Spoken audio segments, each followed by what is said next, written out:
Hello, and welcome to Ending Physician Overwhelm. I'm your host, Dr. Megan Mello. I'm a family and obesity medicine physician, as well as a certified life coach for physicians. In this podcast, we talk about how the learned habits of people-pleasing, perfectionism, and a lack of boundaries show up in our lives and how they contribute to burnout, exhaustion, and overwhelm. The healthcare system is broken, my friends, but let's not wait for it to be fixed in order to feel better.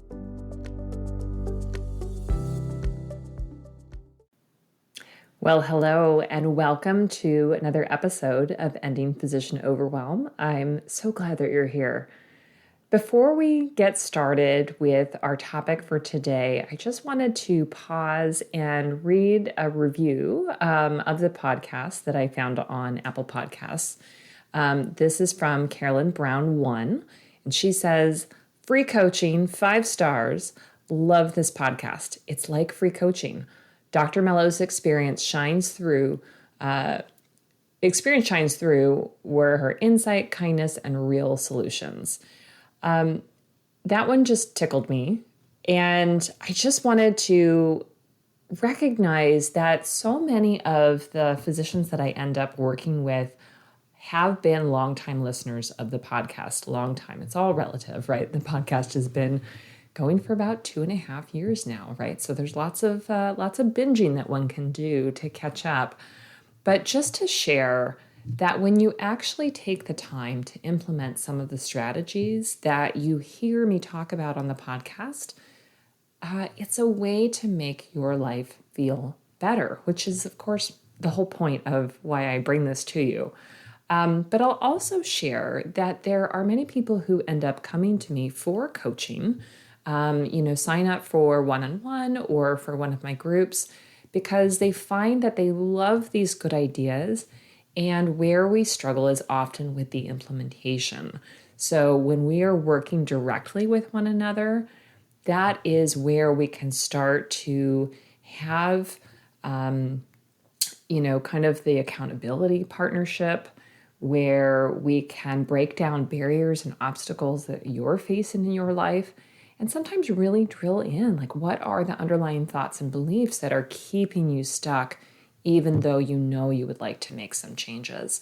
So I'm just going to throw that out there. And as always, if you are interested in considering coaching for yourself and finding out the work that we can do together, please feel free to reach out. You can reach me at megan@healthierforgood.com or at my website, which is www.healthierforgood.com.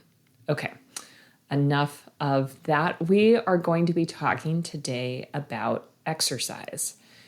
Now, the point of this discussion is not to belabor all the long-term benefits of exercise. As physicians or other people in healthcare or humans who read anything at all in social media or popular magazines or anything like that, we know that exercise is good for us. I don't think anybody would argue with that. And yet for so many people, it is a real struggle to actually put that into their lives. Now, this is true for nearly all of the physician clients that I work with. It's certainly been true in my life and nearly all the patients I work with, right? It's really quite common to have a struggle in figuring out, how do I be active? How do I keep motivation? How do I keep this habit going? Especially if it's not something that naturally lights me up or doesn't seem to anyway. And I'm going to share some perspectives. Now, there are some of you listening who naturally love exercise, and you know that you always have. I always think about runners. If you identify strongly as a runner, much of the time, once you discovered a love of running, you just kept going. Now, you may have hit some bumps, of course, as everybody does, but I've found in my life that people who identify as runners, they really have a strong, strong pull towards running. There is something not religious about it, but perhaps spiritual about it. There are benefits that they get that make them want to strap on their shoes and get out the door on a regular basis. Now, lots of us, myself included, are not that way. Have I run for exercise in the past? Yeah, I have. And it's kind of not the ideal exercise for my body, and that's okay. But for much of my life, so this is the experience that we're gonna sort of come from. For much of my life, exercise was that thing that you should do, or I should say, it was something that you did to fix your body. And I know I'm not alone. And the point of our discussion today is not to focus on bodies or weight struggles or diet culture. Again, if you listen to last week's podcast where I talked about nutrition, my goal is not to belabor that side of things, because I know that so many of us have carried around this notion that exercise is the thing that we do to fix our bodies, right? To fix the parts of our bodies that we don't like. And it has had sort of this punitive element to it very frequently. And this is a very real phenomenon that exists. I have certainly some patients that I work with who specifically don't exercise because exercise triggers restrictive thoughts and patterns in their brains that really creates a lot of struggle. It's very easy for them to fall into overly restrictive patterns where they tell themselves they have to do a certain amount, where there's a lot of negativity associated with it, not unlike people fall into with dieting, right? So there's some activity burnout, if you will, that is particular to toxic messaging around how to fix your body. So that is not the focus for today. But if you come from that perspective where exercise has always been this thing, again, either that you should do or the thing that you do to fix your body, and it always has been something that was not enjoyable, I'd like you to listen in, because I think this conversation really is for you, and I want to offer you a different perspective. All right, so let's talk about short-term benefits of exercise. So again, if you've been on the planet for more than a hot second, you are familiar with long-term benefits of exercise, right? We've got cardiovascular health, we've got metabolic health, we've got mental health, we've got longevity, right? There are lots of things that we know from medical evidence that are better with exercise. So, yep, those things are true. And yet, a lot of those things aren't terribly motivating to us in the moment, right? We don't tell ourselves, well, I got to get up so that I live to be 100. I got to get up and lift some weight so I live to be 100. That goal is too far away. And when you are dealing with all of the things that are on your plates right now, all of the work stuff, all of the home stuff, all of the relationship stuff, you at age 100 seems so far away, it's not relevant to anything, and everything else will take its place. So we're not focusing on those long-term benefits here, even though we know that they are there. Today, I am going to share with you, though, 3 different benefits to exercise that we can appreciate more acutely, if not in the moment, then shortly thereafter. And you'll see the theme here as we get to our last one, especially of how this really folds into the whole theme of what I am talking about all the time, right? Our work on boundaries and people pleasing and perfectionism, and how that interacts with burnout. So, number one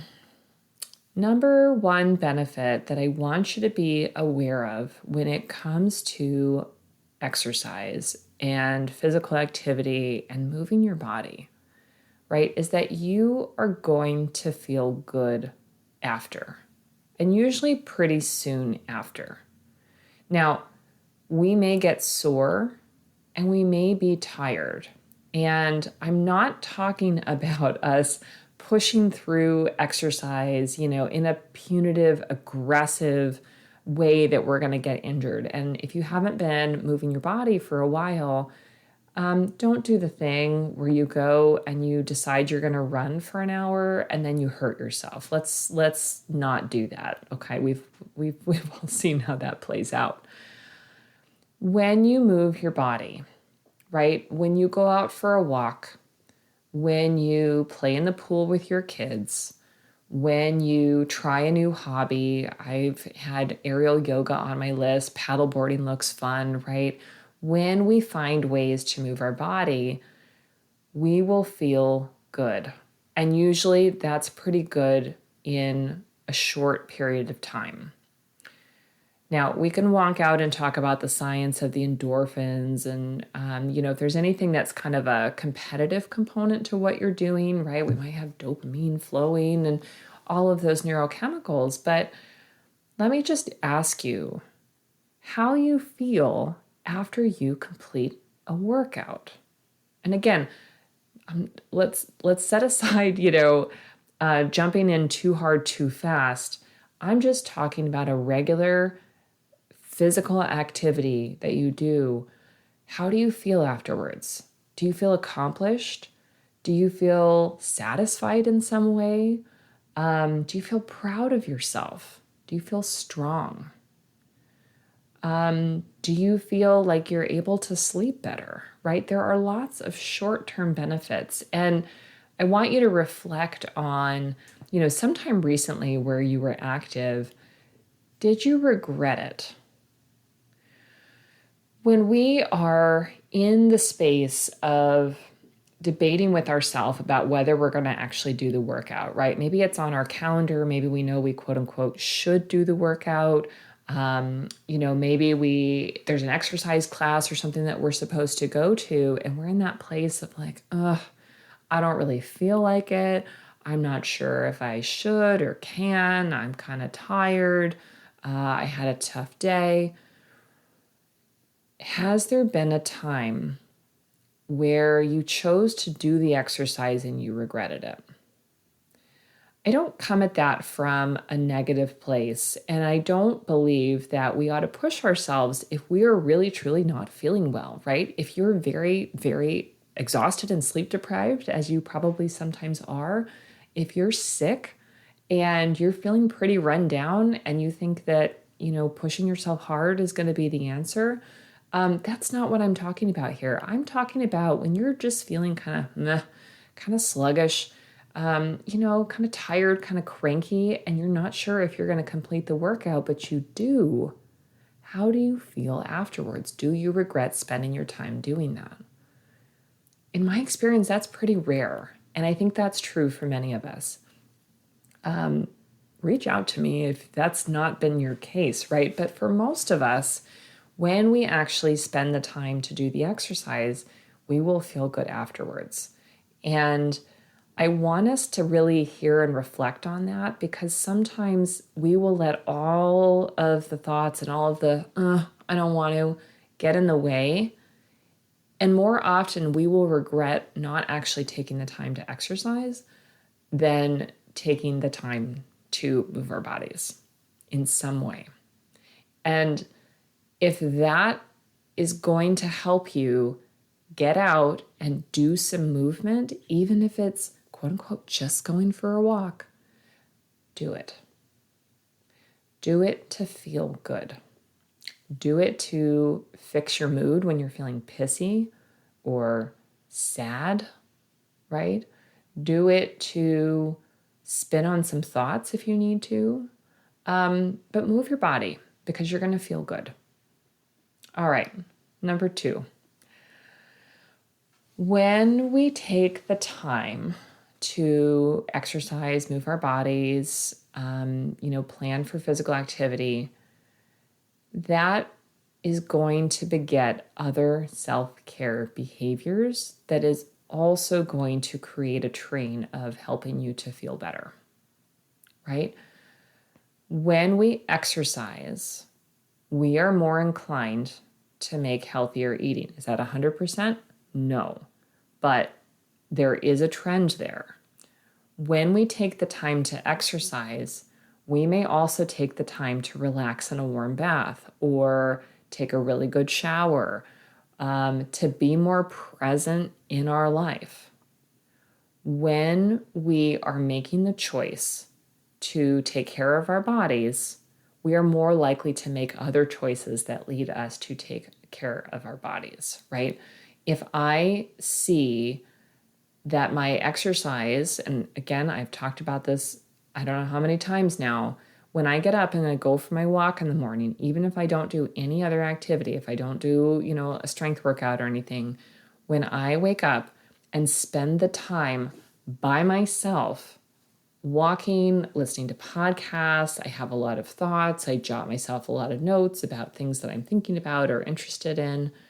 When I do that, I am a better mom when my kids wake up. I get through the morning, rush of activities better. I am happier and more alert as I start my workday. And I will overall sleep better. I will do all of the things because I don't feel like a slug, right? When I'm not exercising, I am more prone to do other things that don't really help me, like stare at YouTube videos or be on my phone.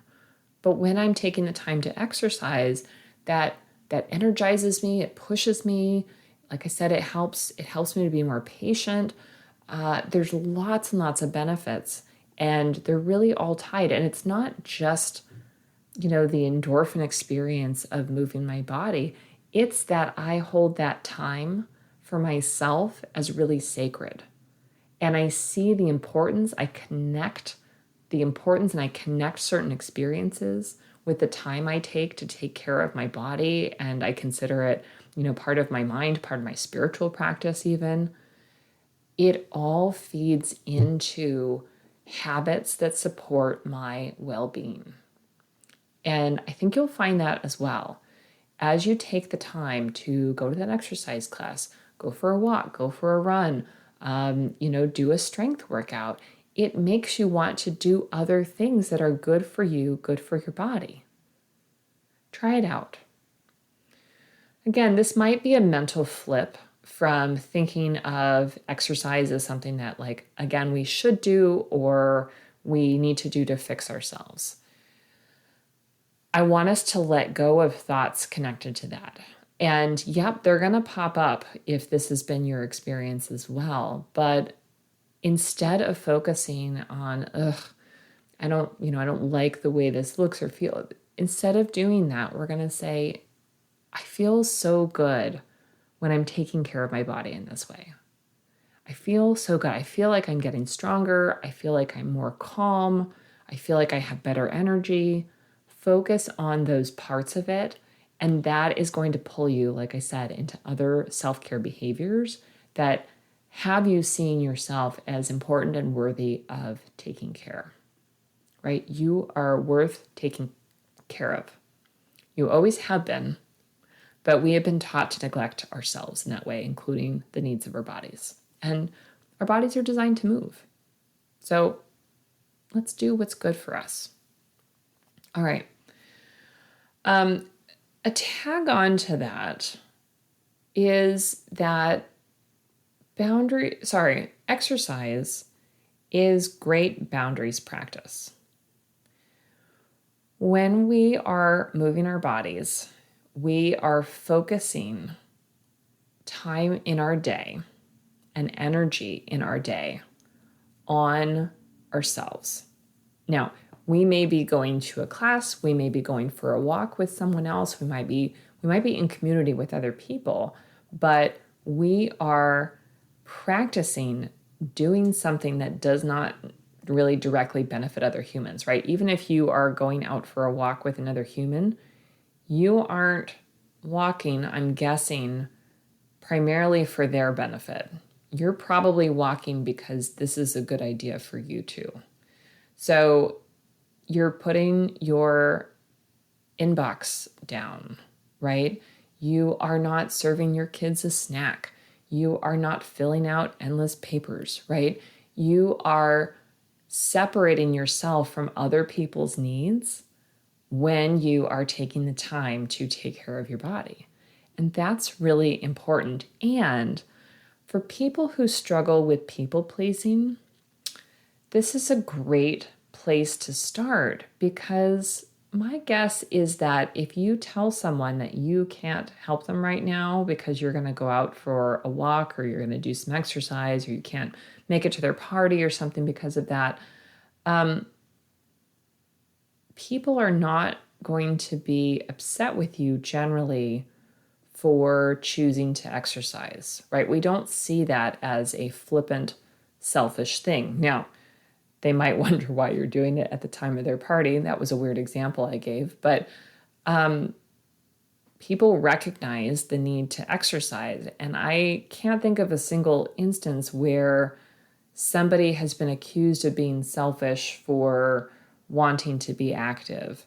I may not be thinking of something that will come to me later, but it's great boundaries practice, because people are generally not going to fight with you about it. Like, oh, okay, all right, you're going to go exercise. Okay, well, that's important. Third thing that I want you to consider about the short-term gains from exercise is that it is a great time to either fill your social cup or recharge your social cup. So what do I mean by this? I am more on the introverted side. Now, I can definitely extrovert. I can definitely get connections from people one-on-one or in groups, but I also need quiet recharge time. And quiet recharge time is particularly difficult in my household right now, because I have two very talkative children who want to tell me all the things all the time about computers, airplanes, including and especially airplanes from World War II, random facts and trivia that they have read. There is a lot of chatter in my house, and part of my waking up early to exercise is that I get a great warm-up period for a solid hour before they are awake, because I wake up before they do, where I don't have to talk to anybody. I get some nice quiet time. And yes, I'm usually listening to a podcast, but that is an engaging and curious experience for my brain, right? Because I get to listen to some interesting ideas. Like I said, I have lots of thoughts. I'll often pause and, write little notes in my phone, or, just reflect on something that's going well or something I'm interested or curious in. It is time that I take to recharge my social battery in relative quiet and peace, and no one needs me at that time. And so that is me recharging my social battery. For people who are more extroverted and need more social engagement, right? Move your body with other people. Go take an exercise class in a group. Go for a run with a friend or on a great hike, right? And catch up with someone you haven't seen for a while. Make it a date night thing. Take your kids, right? There's lots of different ways that you can couple physical activity with spending quality time with people, right? It's another great choice. If you are familiar with the term forest bathing, right, that is another recharge your social battery activity where we have been shown to get health benefits, right, from being out in nature, particularly, in a wooded area. That's a really interesting science thing if you ever want to geek out and go down that rabbit hole. But again, think about, that incredible solitude really stimulating all of the goodness going back into your social battery. So whether you need to couple activity with spending time with other people, and that's really meaningful to you, or if you need the relative quiet and peace of moving your body by yourself, embrace that. Accept that as a wonderful time to get that social need met, right? Whether that social need is more people or that social need is less people, right? There's plenty of us out there. Consider the benefits of coupling that with moving your body.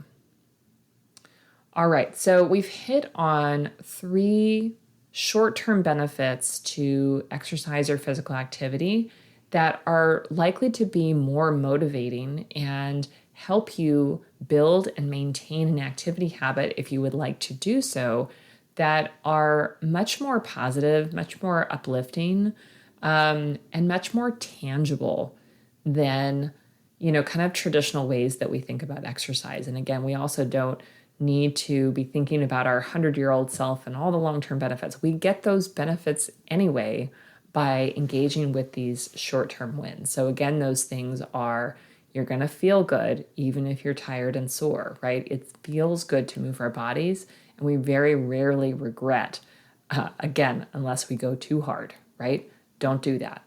Don't say, well, I used to run 20 miles, so obviously I should be able to run 5 if you haven't run in years. Don't do it.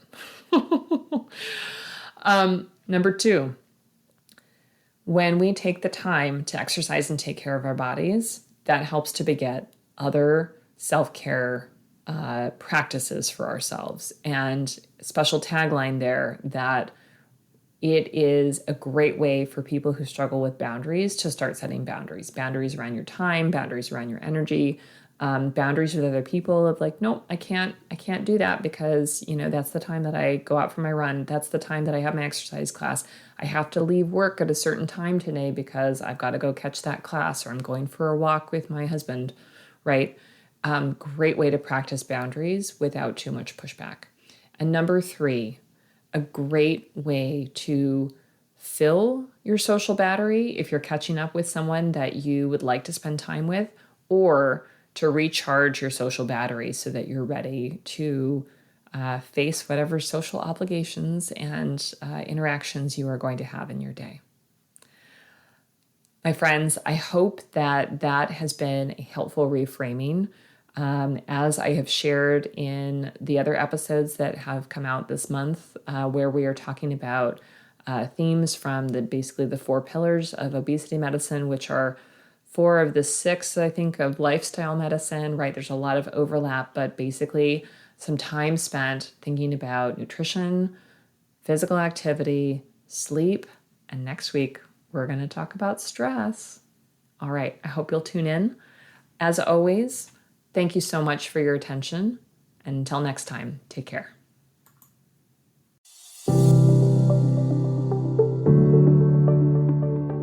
Well, that's our show for today. Thank you as always for listening. To learn more about my coaching programs, head to www.healthierforgood.com. And if you love this podcast, please drop us a review on iTunes or support the show by clicking the link in the show notes. Until next time, take care.